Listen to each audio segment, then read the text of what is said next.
As of today, our blog has 250 published posts, and according to Ahrefs Content Explorer, 61 pages have been republished at least once. And if you look at the traffic trends over the past 3 years, you'll see that nearly all of our republished pages have consistently been gaining more and more search traffic over time. Now, the best part about this SEO strategy is that increases in traffic can happen almost immediately, as you can see here, here, and here. So if you want to know how to get organic traffic fast by simply refreshing older content, then stay tuned. When you update content, you can't just recreate any old page and expect to get a quick boost in organic traffic. There's some requirements in page selection, and you actually need to update the content with some thought. Plus, your website should follow at least the basic SEO best practices.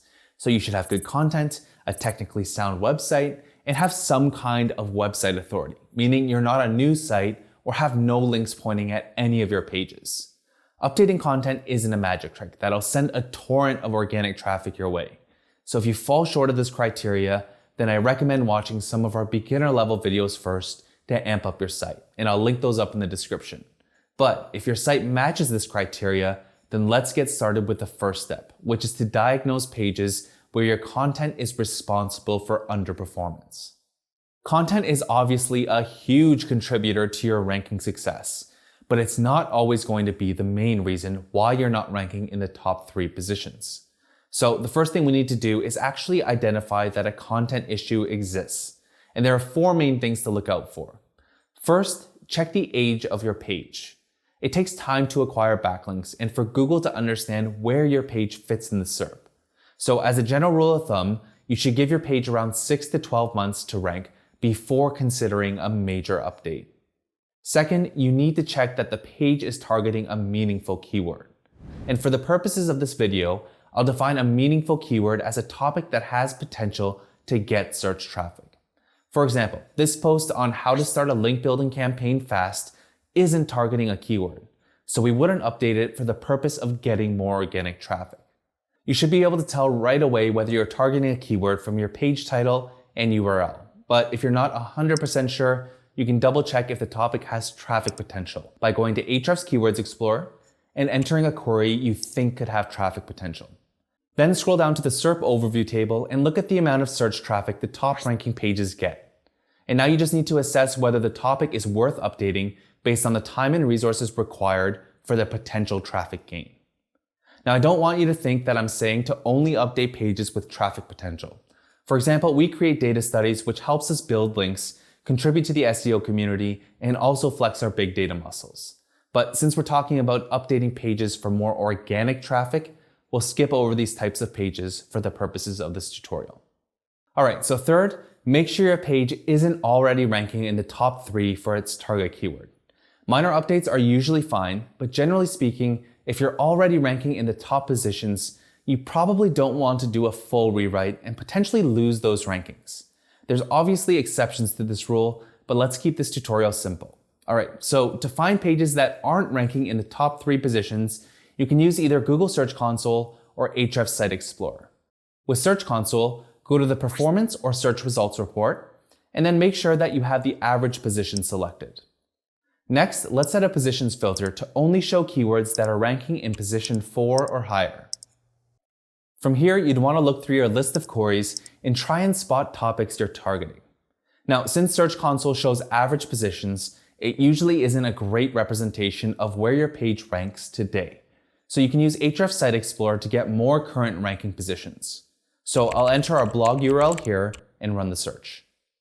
Next, I'll go to the top pages report, which will show us pages that generate the most search traffic in our blog subfolder. Ideally, you want to find pages where you're not ranking in the top 3 for your primary keyword. And an easy way to spot this is to look at the page URLs along with the top keyword and its position. So after going through the list, I found a post that can benefit from an update. Our guide on guest blogging is ranking in position 3 for links and guest. But hey, our target keyword is actually guest blogging, so there's a good chance it's ranking lower than we'd like. So if I click on the keywords number here, you'll see that we're ranking in position 7 for our target query, guest blogging. Now this page actually checks all the boxes that we've gone through so far. It's been longer than 12 months since our last major update, it's targeting a meaningful keyword, and it's an underperforming page. Now the last thing we need to do is make sure our subpar rankings aren't due to backlink related factors. To do this, we need to find out how many backlinks the top ranking pages have and assess the quality of those links. So let's go to the SERP overview table in Ahrefs Content Explorer for this query. So here you can see all ranking pages as well as their SEO metrics. And the main metrics we're looking at are the number of referring domains, which are unique websites that link to the page, domain rating, which represents the overall strength of a website's backlink profile, and URL rating, which represents the overall strength of a page's backlink profile. So based on these metrics, our page has plenty of unique referring domains and high website authority, yet we're being outranked by other so-called weaker pages. Now we may not be able to rank in the first position because of the sheer amount of links the page has, but a jump from position 7 to position 2 or 3 could give us a decent bump in traffic for a topic that has a lot of business value for a company. And so therefore, this page could benefit from an update. We have a full video on assessing keyword and ranking difficulty, so I'll link that up for you in the description. Alright, so now that we've identified a page to update, it's time to refresh it. And this requires a bit of research and decision making. The first thing you'll want to do is assess search intent and make sure your page matches it. Search intent means the reason behind a searcher's query.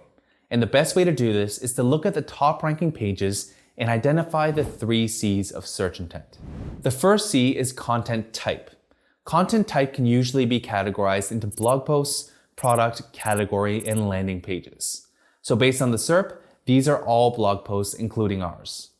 The second C is content format, and this applies more to blog posts and landing pages. A few common blog formats you'll see are how-tos, tutorials, list posts, and opinion editorials. For a landing page, that might be something like a tool or a calculator. In this case, you'll see a mixture of complete guides and a couple what is guest blogging type posts. We've gone with the how-to format. And the third C is content angle. Content angle is often depicted in the title as the benefit. It's basically your hook as to why someone should click and who it's for. Based on the top ranking pages, it looks like the ultimate guide posts are hitting the angle of thoroughness, whereas the what is guest blogging posts are targeting beginners. Ours, on the other hand, is actually targeting more of an advanced audience. We've gone with the angle of building high quality links at scale, which probably isn't appealing or helpful for a beginner. So overall, our post matches search intent, but it also tells me that we're likely missing a lot of depth and context for a beginner level audience, whom in my opinion are the ones searching for the query guest blogging. Another interesting observation from the SERP is that the what is guest blogging pages are actually ranking higher than the more authoritative pages with significantly fewer referring domains. So something to consider is that these pages may actually serve searcher intent better than the other pages. So if we were to update this page, we'd probably include a short section on what is guest blogging within the content. Now I want to illustrate my point on the importance of matching search intent with an example. In November 2018, we published the post targeting what is SEO, and the post was created as an expert roundup where we asked seasoned SEOs what search engine optimization meant to them. The post was great, but it didn't match search intent. As you can see from the SERP, these pages are posts for beginners with basic information on the definition of SEO. As a result, our organic traffic growth fell short of its full potential.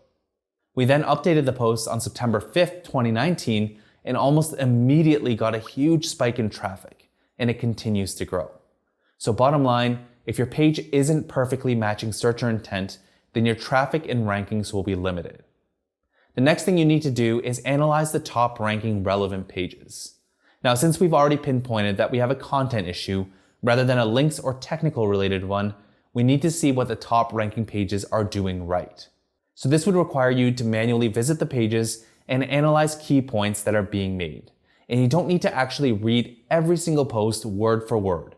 You just want to get an understanding of structure and key talking points. And because the majority of pages have gone with the complete guide angle, I'll open up these 3 pages since that's the angle we'd go with too. The easiest place to start is to look at heading tags because it'll tell you the main points that are discussed throughout the post. To speed up the process, you can use Ahrefs SEO toolbar and use the on-page feature, which is free for everyone. Just click the page icon and you'll see a list of the main headings. Then do the same for the other pages. So I've put the headings in a Google Sheet, and now we're just looking for similar topics that are covered by the top ranking pages. So a couple of them talk about guest blogging goals. They all talk about finding guest post opportunities, preparing your pitch, writing the actual post, and so on. So your typical step-by-step guide to guest blogging. And again, we'd probably include a section on what is guest blogging, so I'll add that as a separate note. Alright, so this should give you a decent outline to work with to write a great post. But there's one last thing that I think is worth doing, and that's to analyze the page's backlink profile.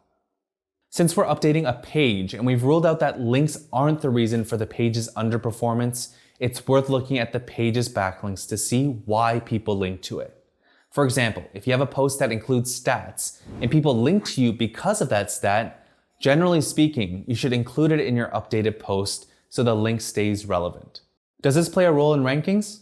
I can't say it does or it doesn't, but only good can come from it, assuming the point is still valid, accurate, and up to date. Plus, if a lot of people are linking to you because of something you've mentioned, then it could lead to more links going forward.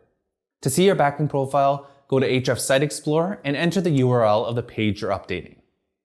Next, go to the backlinks report. From here, you can just skim through the list and look for unique reasons why people are linking to you. So as you can see here, we got a link from Entrepreneur because of a stat mentioning 20%. And the link below that also talks about a traffic increase by 20%. So to quickly see how many links we got because of this stat, I'll scroll back up and enter 20 into the include box. And I'll also set the search filter to only look in the surrounding text and link anchor. And there are nearly 60 unique pages that have linked to this page because of that stat, so it's probably worth mentioning. Now, you don't have to include everything you find in the backlinks report. Just do it if it's still relevant, adds value, and makes sense with the context of your page.